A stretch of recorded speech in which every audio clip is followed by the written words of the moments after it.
Peut-on laisser grossir la dette publique indéfiniment? La dette publique, c'est comme nous. Si elle se laisse aller, elle grossit. Et après, c'est la galère pour remaigrir.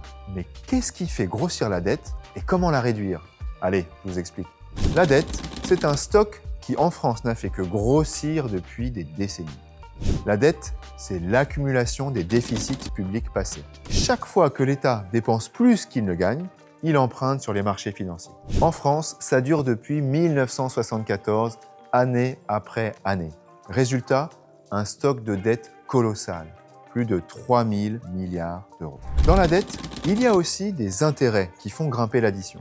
Chaque année, l'État paye des intérêts sur ses emprunts. Leur taux dépend de sa capacité à rembourser. Plus les prêteurs considèrent qu'il y a un risque de non-paiement, plus le taux est élevé. Aujourd'hui, c'est l'une des principales dépenses de l'État. L'enjeu pour la dette, c'est de savoir garder le contrôle. Le vrai enjeu, ce n'est pas tant le montant de la dette que sa soutenabilité, c'est-à-dire la capacité des États à rembourser leurs emprunts.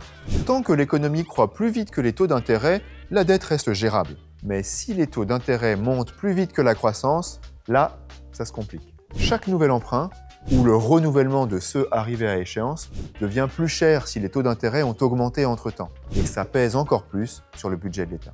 Tant qu'on a des prêteurs prêts à acheter des titres publics, comme les obligations d'État, tout roule. Mais si on commence à risquer de ne pas pouvoir les rembourser, ils s'en vont.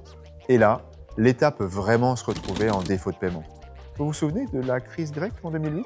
C'est pour ça qu'il vaut mieux maîtriser sa dette publique pour éviter d'en arriver là. Comment?